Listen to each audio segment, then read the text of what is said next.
Hey there, friend. Welcome to the Real Mom Manual podcast. This show is for moms who love their full lives, but are carrying a lot and are done with that unnecessary chaos, making it harder than it already is. I'm Michelle, mom of 3, including 1 with Down syndrome. And around here, we focus on systems, rhythms, and special needs support. Not perfect, not effortless, just making life simpler to manage. Less friction, that is the goal. Welcome back to the show. There is a phrase that gets thrown at moms all the time, especially millennial moms will say, "You need a village." And every time I hear it, I feel this weird mix of guilt, irritation, and honestly, just confusion. And I know people mean well. I get it. They're trying to say you shouldn't have to do everything alone. Support matters, community, all of that. I totally agree. On paper, sure. A village sounds awesome. I know everyone used to pitch in and work together to raise babies not too long ago. I get that. I would love that kind of village. I love the idea of people showing up, pitching in, helping out, and making motherhood feel lighter for everybody involved. But when someone tells you, you just need a village, it can feel like they're implying the village is sitting right nearby and you're just not doing the right secret handshake to access it. For a lot of moms, that is just not real life. That phrase assumes a lot, like you live near family. Your parents or in-laws are emotionally supportive. Help is safe, consistent, and doesn't come with commentary. Asking for help doesn't cost more energy than it gives back. And for a lot of moms, myself included for a long time, none of that, or almost none of that, is true. What I eventually realized is that I wasn't struggling because I didn't have a village. I was struggling because I believed needing help meant that I was failing.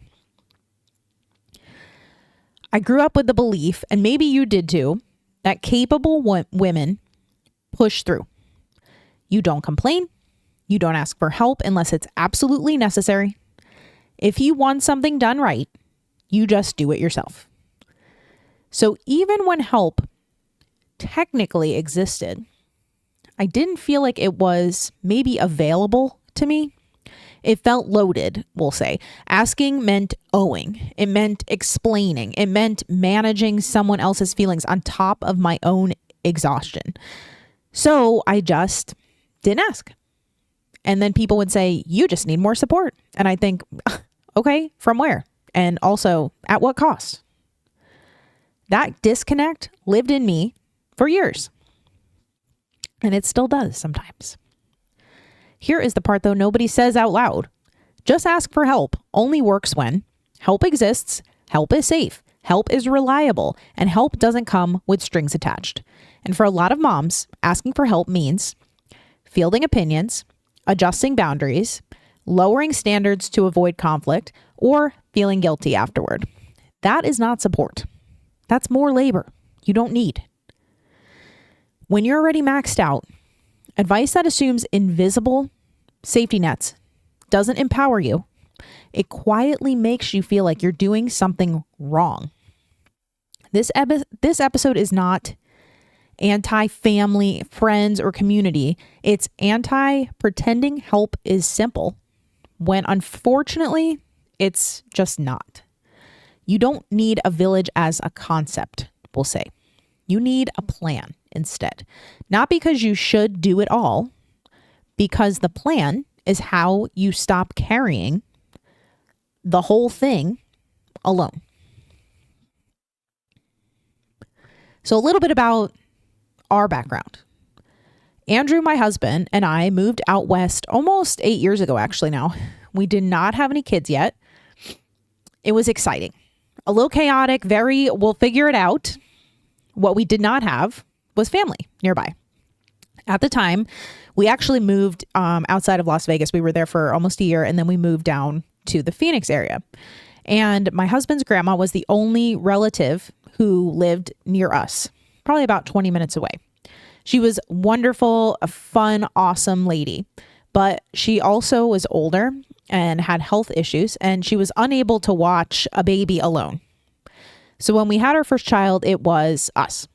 No built-in babysitters, no drop them at grandma's, no emergency backup, we'll say. And then my husband started his engineering firm. And whether you work for yourself or your spouse works for themselves or you've both been running something, it is very tough to understand what small business life looks like when you have not experienced it. Because flexible schedule, I'm saying that in quotes, is the absolute biggest lie people tell themselves about business ownership. I forget, there's some silly phrase that's like, now I don't just work 9 to 5, I work 24/7. It's so true. When you're in the early to middle stages, especially if you're in a niche field, the business does not run without you. Andrew is in industrial automation. It's very specialized, technical, and it's hard to not only find experienced labor, but figure out how to scale a business when it heavily relies on your technical skills alone. All this to say, yes, maybe 10 years down the line, maybe there's more separation, but for now, work does not stop at 5. Customers don't wait, especially when it involves factory shutdowns. Shutdown windows are what they are, and it's when a humongous factory can do it, and that's it. Flexibility is often a myth. So most weekdays, he does not get home until late. After dinner, 8 o'clock, 9 o'clock, later sometimes. Which means functionally, day to day, I am the primary parent. And it's not because he is choosing to be uninvolved, not because I'm a martyr about this, because that is how our life is structured right now. We both sacrifice and support each other, and that is the promise that we made to each other. Growing a business to support not only your own family, but your employees' families is tough. Solo parenting during the week is tough. It is not a contest of how difficult life is. It just is what it is. Most weekdays, I'll leave dinner warming on the oven for him for when he gets home. I manage school, therapy schedules, meals, appointments, emotions, logistics, all of it. It is not a complaint. It is context because maybe you can relate. If you have a spouse who travels a lot, works long shifts, works nights, owns their own business, works in healthcare, is a first responder, whatever, some schedule that is not a 9 to 5, you already understand how annoying just ask for help can sound, especially when your finances are tight too. Because you cannot ask your partner to be home when they literally cannot be. So again, that's where we step back and we say, plan. So 13 months after we had our first, we had our second child. And then a few years later, we had our third. Our middle son was diagnosed with Down syndrome when he was about 6 months old. We did not have a prenatal diagnosis. And at one of his early appointments, I want to say 1 or 2 months old, we saw a different doctor than we usually do. He noticed something and said very calmly, basically, keep an eye on this. It's very common in children with Down syndrome. And my husband and I were like, what? Excuse me? We spent a good few months thinking about it quietly but constantly. And eventually we did the blood test and it confirmed it. Developmentally, things looked very typical at first. He rolled early. He was able to realize, I think, that his head weight could roll him over. So he rolled early. He lifted his head okay. But by about 5 or 6 months, things started to kind of slow and you could see that lower muscle tone become more noticeable. And what followed the diagnosis wasn't just emotional processing, which is a whole topic in itself.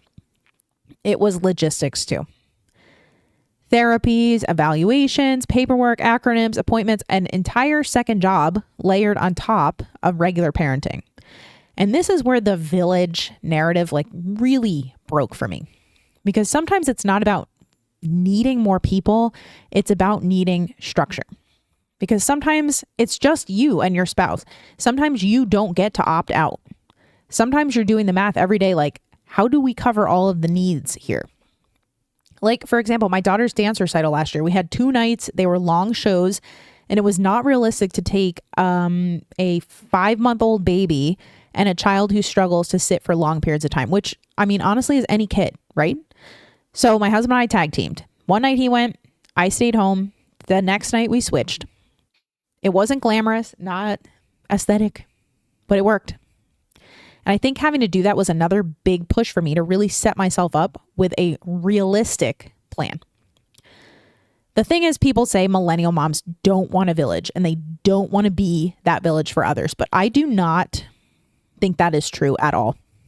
I think so many of us were raised with the same sentiment of asking for help comes with this underlying label of weakness. That if you ask anyone but your family for help, you are a bad person and a bad mom. That even if you don't want your kids around certain people that you just deal with it and you do it anyway because they're already in your circle. That having boundaries equals being ungrateful. I think the great thing, honestly, about us millennials as a generation and as a whole is that we're learning that we don't have to tolerate that. It's okay. Our kids deserve to feel safe, supported, and be with people who truly love and value them. Sometimes it's family, but sometimes it might not be. And I don't think we talk about this part enough either. Motherhood can be deeply lonely, especially early on, especially if you do not have built-in community, especially if you've had babies during or right after the pandemic. For a long time, I really didn't know anybody out here. I talked to adults, sure. I mean, the grocery cashier, the bank teller, but I didn't actually connect with people in my same situation. And then slowly, I would say very slowly, communities started to form. At my daughter's preschool, there was a group of moms, myself included, who would linger after pickup for a good hour on a Monday. We started calling ourselves the Tree Moms. We were in a mass text group to each other because we'd all end up standing at the same tree and our kids played for an hour.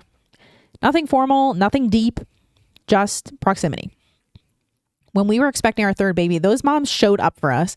They brought meals. They checked in. They did not make it weird. That kind of support did not come from grand gestures. It came from consistency, from seeing each other week after week. And here's what matters. These women weren't my best friends. They weren't family. They were people in my season who became my friends. And that kind of village is the kind that actually works. This is the distinction I wish somebody had taught me earlier. Self-support is not doing everything alone. Self-support is designing your life so fewer things depend on you being at 100% all the time. Martyrdom says, I'll push through. I'll just handle it. I don't need help. But self-support asks, what still works when I'm exhausted? What can I plan for ahead of time? What can I pay for, schedule, or outsource? That shift took me years and a lot of unlearning because that you just deal with it. Energy is not a badge of honor. It is a shortcut to burnout and resentment. Let's get rid of that now and get practical about this. Money is tight for a lot of families. I know it's tight for us too. This is not outsource your entire life. This is prioritize help strategically. And that means sometimes your village is paid. Sometimes it's structured. Sometimes it's a program. Sometimes it's respite care. Here are some real examples that really work in real life. A gym with childcare. Sometimes even fitness classes offer childcare during the class. Parent night outs. A lot of places, activity places do this, like gymnastics, karate, even like an indoor play place. It's usually a set fee for a couple of hours. Your kids might get a meal or a snack depending and get to run wild for a couple hours while you go out. Local vetted nanny or sitter services. This is not random. This is not care.com. I've heard great stories of that and not so great stories of that. So this is a very specific, locally vetted service. Many of these charge an upfront kind of like a membership fee, and then you pay by the hour when you use the service. So I use a babysitting service and I believe I'm paying quarterly right now, but I pay a quarterly fee and I can do a quarterly, half a year, or an annual fee. And then the minimum is 3 hours and the minimum is $18 to $20 an hour, depending on the age and experience of the caregiver. So then I pay on top of the membership fee when I use the service. And the membership fee obviously gets less expensive the more you use the service or the longer you sign up for the service. Finally, I'll say for now, maybe a mother's helper. And this is usually somebody who comes while you're home and occupies the kids while you catch up, shower, reset, prep dinner, whatever it is. This is a great way, honestly, to give a young teen, maybe like a family friend or a neighbor, a job while you are still home and available in case they need any help. Then let's talk about special needs. For special needs families, state and community programs can and should be part of your plan. And if you're listening and you feel resistance to that, I get it, because I resisted too for a very long time. I avoided respite services and I told myself, I don't need these. I don't want to deal with the paperwork. And I did not want to admit that I really just could use some help.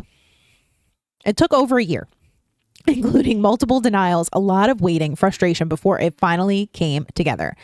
My best friend and I were literally talking about this a little over a year ago. I just started getting services last month. So we had talked about it and she had asked me, oh, based on your timeline and your next steps, how long do you think it's going to take you to get started with respite care? And I said, as long as I complete this, they said about 30 days. So I should probably have services by next month. Joke's on me, because it took over a year. And that is now that I'm in it and I understand, that's unfortunately the reality. When I did get it started, a little over a month ago, it has changed daily life. Respite care is designed to give caregivers relief, structured, scheduled relief, not a favor, not a rescue, not a once a year break. It's support that becomes part of how your life runs. And I want to say this very clearly. If your child has a diagnosis, start the process sooner than you think you need to. Because as I just mentioned, it's not because you're behind, because timelines are real. There is paperwork, there's denials, wait lists, waiting periods for approvals. And there were moments where I was like, I cannot believe I have to prove this. Seriously? But now, having somebody come a couple of mornings a week to spend time with my son and then take him to school gives me breathing room I did not even realize that I was missing. If your child is under 3, early intervention exists in every state. So you can actually self-refer. You don't need a diagnosis to start. They evaluate and can connect you with services like speech, OT, PT, developmental, whatever. If your child is over 3 and has a diagnosis, most states have Arizona, for example, has a Department of Developmental Disabilities or a similar program. So that is what you would want to seek out over the age of 3. It can be slow. It can be frustrating. There are wait lists. And I want to be honest about that, not to scare you at all, but to prepare you, because I think I went in blind. And every waiting period, denial, and frustration truly devastated me. And I want you to be prepared going in. The key is, don't wait till you're desperate, because I got to that point where I was desperate. I needed help. I wanted help so badly. But you need to start when you have a little bit of gas left in the tank, because I know it's a cheesy, silly phrase, but think about it like the best time to plant a tree was 10 years ago. The second best time is today. So that's what you need to do. You don't need to know everything. You just need to start the process. If you're in the early diagnosis fog, your job right now is not to master the system. Your job is to take the next step and get yourself in motion. One call, one intake form, one email, one appointment, because momentum changes everything. Real life. Now, when this episode drops, tonight will be my last night nursing. And I have very mixed feelings, honestly. I am so proud to have gone for over a year, over 13 months.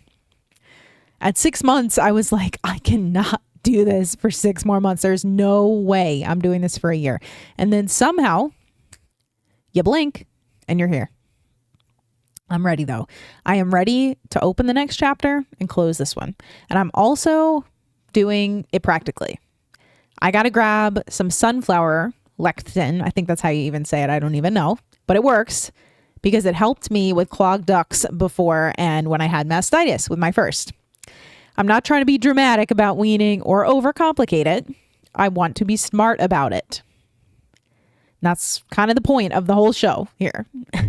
If you're a first-time mom, the first in your circle to have kids, if you live far from family and friends, move often, or maybe you're just introverted in general like me, motherhood can be isolating, especially before school and activities kind of expand your world. A plan doesn't magically cure that feeling, but it can reduce the weight that you're carrying while you're building community. And it can be slow. Sometimes the plan is as simple as I'm going to go to one story time a week so I have not only fun for my child, but adult interaction. I'm going to stay after preschool pickup for 10 minutes to see if I click with any of the other moms. I'm going to plan a park meetup for my daughter's class and see if I can make some friends. I'm going to text the mom I started talking to and be brave, and maybe we'll grab coffee. Not because you need more on your to-do list, but because you need connection that doesn't require you to perform. If you were going to go to the park anyway, why not try for a meetup? I will be the first to say that I absolutely dread going to the playground sometimes. My kids love it so much though. So at least once a week, we go to get some energy out. And honestly, it's usually on a Wednesday when we're having a bit of a time crunch. So we spend a maximum of about half hour, 40 minutes there. And that's enough for me. All right, let's wrap it up with a little 10 to the table. This is my I need to cook dinner while I deal with 47 other things meal, but it's not a casserole, I promise. We are not casserole people. So you really will not ever hear me talk about that. It's a salmon, bag salad, microwave rice, fake fancy dinner in 10 to 12 minutes. So get a pack of salmon, fresh or frozen, both work. I prefer wild caught, not farm raised. Put it on a sheet pan, drizzle with olive oil, salt, pepper, garlic powder, whatever your preferred, even a sauce like a mustard sauce, something, it could be pre-prepared, whatever it is. Put it on a sheet pan, drizzle with olive oil, salt, pepper, garlic powder, again, whatever sauce. If you want to feel like a fancy chef, add some lemon slices on top and a squeeze of lemon. If you don't have it, it's fine. Bake at 375, 400 for about 10 to 12 minutes, depending on the thickness. It's done when it flakes. While it's cooking, dump a bag salad in a bowl, toss with a little packet of dressing, and pretend like you're the person who actually eats their greens. Because I feel like whenever I make the salads lately, I put them on the table and I don't actually eat them. But I'll eat them for lunch the next day and throw maybe a little rotisserie chicken in them. So they get eaten, I guess. Then microwave a rice pouch. For a meal like this, I usually go for like a jasmine rice. But that's it. Tastes like you tried. It's protein forward, and your kids say, okay, well, if your kids won't eat salmon, it's fine. They can eat rice or cucumbers or whatever else you're having on the side. I try to have a safe food on the plate. So, is it a yogurt pouch, a favorite fruit, whatever it is? You don't need an entire backup meal for them. You just need a few components. So, all this to say, a village is wonderful when it exists. A plan is reliable, always. A plan doesn't cancel. A plan doesn't guilt you. A plan holds up when life gets messy. You're not weak for needing help. Absolutely not. You're wise for building systems that do not rely on you breaking yourself to keep going. Carry less without lowering the bar. I'll talk to you next time. Thanks so much for listening to the Real Mom Manual podcast. If something in this episode made you think that would actually help, share it with another mom who might need it. And if you want to help more moms find the show, taking 30 seconds to leave a review genuinely makes a difference. Until next time, keep it real, keep it simple, and I'll talk to you soon.